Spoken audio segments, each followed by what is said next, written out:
Hey, peace. What's happening, everyone? On our deal with.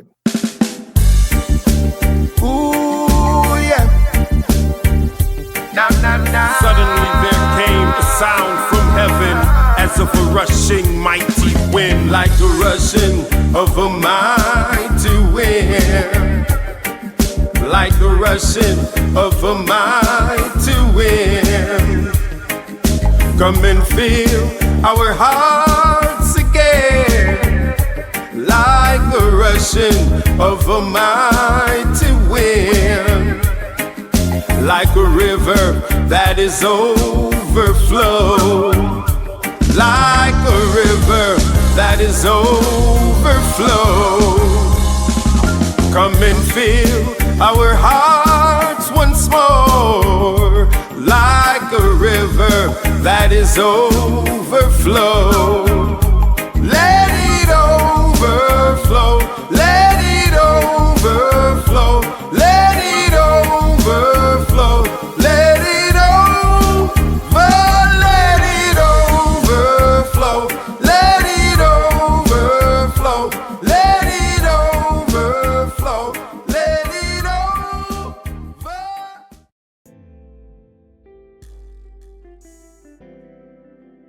Yeah, blessings. Once again, the routine, like the video, subscribe to the channel, hit the notification bell. All of that helps. So you don't know. Without any further ado, let's get started. What do you think about the boycott that they are starting, the boycott against African stores? And are you Caribbean by any chance? So I was born and raised here in America, but my parents are Jamaican, both my mother and father. Yeah. Okay, so what do you think about the African store boycott, and how long do you think before it spreads to become a Caribbean boycott as well? Well, my understanding of it is that it actually is both Caribbean and African boycott. My understanding Really? of it. Wow. Yeah, yeah, Oh, that's news to me. yeah, that's my understand from what I've been seeing online. It's boycott everything that is not FBA, that's black. But of Wow. course, there's no boycott of any of the white organizations, the Targets, the Walmarts, the Macy's, these other stores that black people like to shop at. There's no boycott of the Asian nail salons or any of these other things, the Indian corner stores. There's no boycott of any of those. But, anyway, I say all that to say the very idea and is just ridiculous, completely and utterly ridiculous. Makes absolutely no sense. There's no premise behind it. There's no, it's ludicrous. Yeah, man. Absolutely ludicrous. Like you're boycotting African stores. What? Yeah, there was a time when, they act as if, like, I think they act as if black immigrants took over their holidays, like took over Juneteenth and all of these other holidays. But we were actually invited to come to those events. And there was a time when Black Americans were decked out in their African gear, and Africans didn't force them to do that. They chose to do that by, on their own. But now it's like they want absolutely nothing to do with Africa, as if Africans kind of force themselves on them. And I don't see where that's true at all. I think if anything, it was their Pan-African dreams is what they use to invite Africans into their celebrations as well. And to see that switch is just really interesting. And I can't help but think it's going to be to their disadvantage politically. If they want to delineate on their own, they're going to lose political power because their numbers are going to go down by millions. And so which politician is going to be catering to them anymore, because their numbers just aren't going to be as great. So I do think it's going to be to pretty much to their advantage and to all Black Americans' disadvantage, including the immigrants as well. And I can't see this as a winning move for anyone. And I don't think that they're really concerned with that. They just come off as really selfish and pompous in a way, and just how they feel like they are better than everyone else. It's just so weird to me because they're at the bottom of every metric, right? Of every metric, they're at the bottom when it comes to IQ, income, they're at the bottom, but they act as if they're better than everyone else. And the only thing they use is, oh, y'all stole our hip hop, or y'all trying to steal our dancing.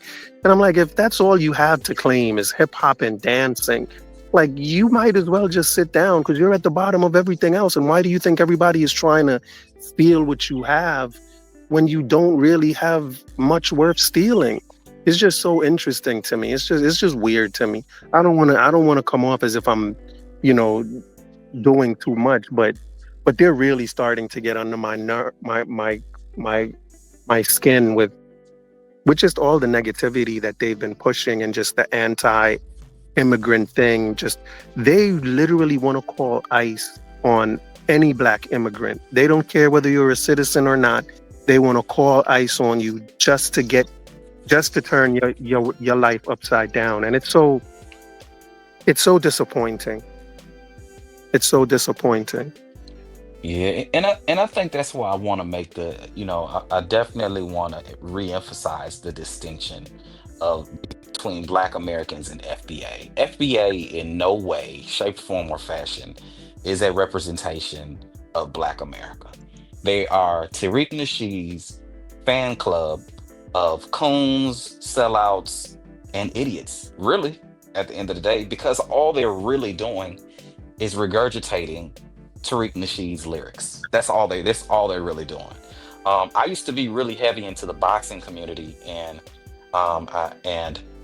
at the time that I was doing videos, there was this fighter, Errol Spence, right? And it was these fighters, these fans of Errol Spence. They were going back and forth for everybody about how Errol Spence was going to beat Terrence Crawford. I don't know if you follow boxing at all, but anyway, Absolutely. oh, you do? Okay, Yeah, good. So man. that I'm a big fan. Okay, okay. Well, then that makes it easier. So you know that during that time, everybody was pro Errol Spence. They said that he was going to knock out Terrence Crawford, and these dudes were just regurgitating, just misinformation over and over and over again about Earl. Earl was going to beat Terrence Crawford. They had absolutely no basis to believe that, but they kept regurgitating the same information over and over again until after the fight.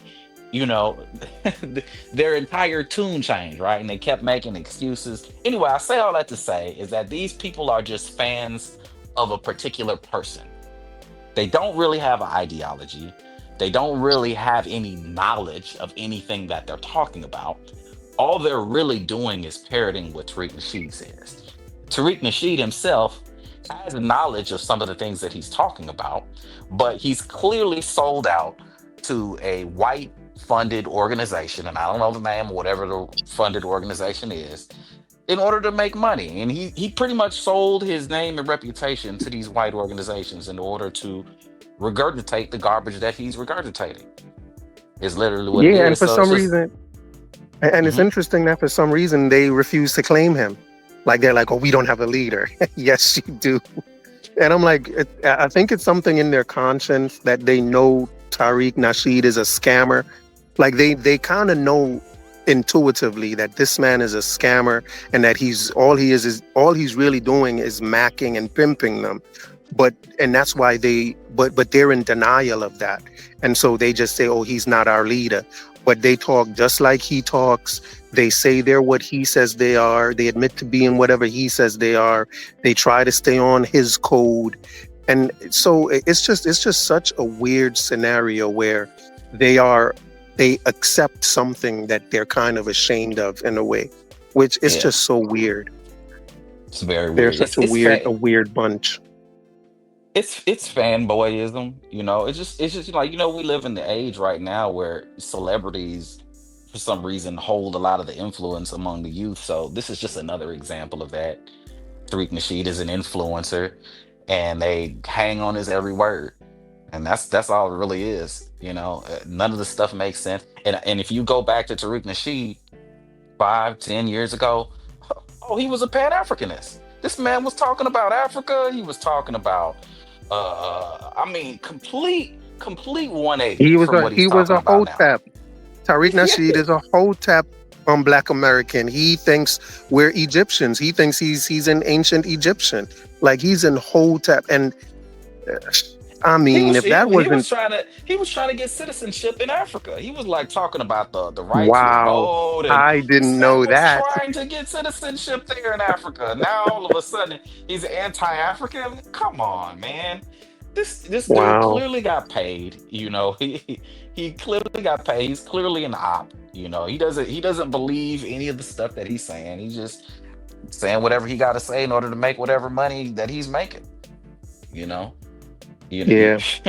the evidence is online too. There are people that have posted videos where, he's singing a completely different tune than what he's singing right now. And look, I'm looking at the chat right now. Look at these dudes mad. Am I wrong though? Yeah. Am I lying about what I'm saying? Plenty of videos exposing this dude. But yeah, Yeah, man, they can it's stay in the all chat mad. orchestrated. I'm inviting them to hit the link, but they're refusing to. So they can stay in the chat and be mad. Um, I'll be impressed when they hit the link and come up and speak their minds. Um, so they can do Yeah, whatever they want. yeah, and Where do you if think they this do. is going to end up? Where do you think this is going to end? How do you think this is going to end? I think it's gonna fade away eventually. Like I said, we need more anti-propaganda people like yourself who speak out against these kinds of things because they're silly. And when even mildly smart people stop and think about it for a second, they're gonna be like, "Yeah, this is dumb. What are we talking about for real?" And then it's gonna be on to the next. It's just kind of like the wave right now. So I don't think it really ultimately will go anywhere. Hopefully, and this is what I'm hoping that with people learning more about their history and they're learning more about the things that are being done in order to kind of dissipate the energy, I'm hoping that it'll kind of morph into something constructive, because at the end of the day, like we're having these conversations about who created hip hop, and I mean, these are nonsense. I mean, who owns hip hop? Who owns these institutions? Who owns these industries, these trade lines? Who owns these things? Let's figure out how we can get ownership of these things, right? I'm hoping that conversation comes about once we figure out that all this other stuff is a distraction and just complete nonsense. Yeah, it's weird to me how similar the two conversations are. The conversation about them claiming that them and only them created hip hop is so similar to the idea of them saying that them and only them created built America. It is such a similar, and the same thing with America. Like you said, I think you were saying that it's really white folks that control hip hop. Is those the people that are building hip hop are those white executives that decide which artists to sign, which music to push. They're really the ones that created hip hop for what it is today and how negative it is. And it's the same way as white folks that built America. But FBA want to take credit for both things. And I think they're just really just so off the mark. It's ridiculous.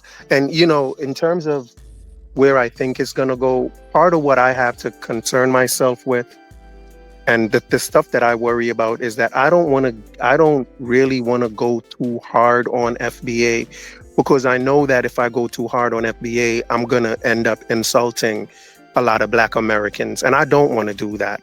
You know what I'm saying? Those Black Americans that aren't even down with that FBA crap. I don't want to go too hard on them where I say something that ends up being where they feel like you're saying a little too much now, American Dream.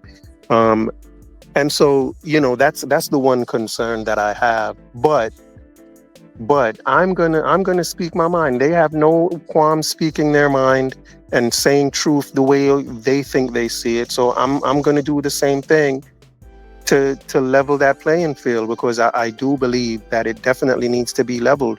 And I believe that the same way they feel like tethers need to hear stuff, they need to hear certain stuff as well. And they are definitely playing from that white racist playbook.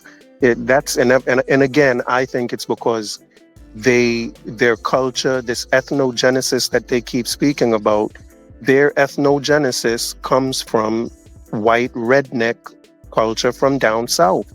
That's where their culture really comes from. Mm, mm, mm, mm. You know what, American Dream, I would say that you should go super hard on the FBA, step on them, and be as rude as possible.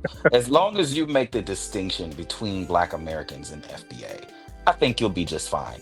Because the people that associate themselves with FBA or that call themselves FBA, those are really the facilitators of all the disrespect towards Black immigrants.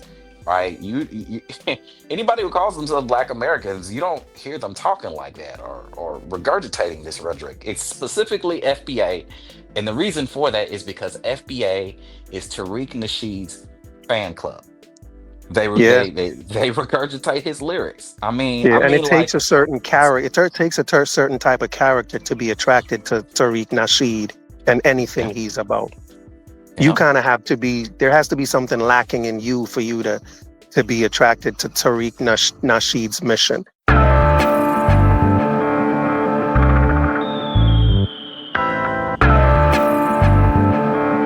I want you to listen very, very carefully. Tell the youth them to be strong.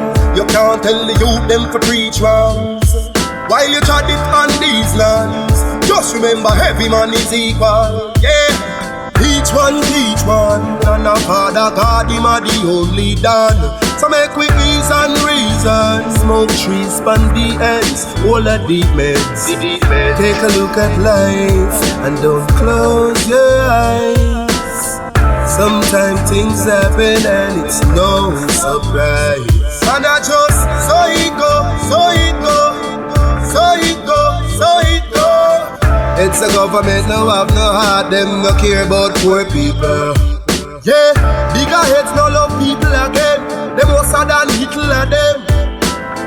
Me see friends now reason again. Vex through whistle a blame. More time it hurt me to see how the face deal with the eagle of them.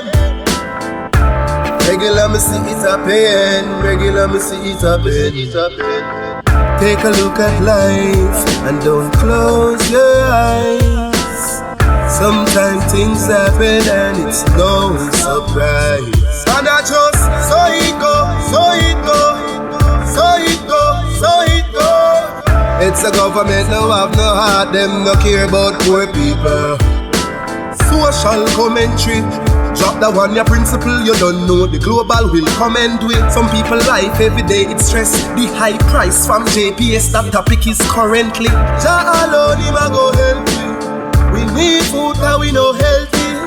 We are feel the pain, beg you protect we. In our life, we have no envy.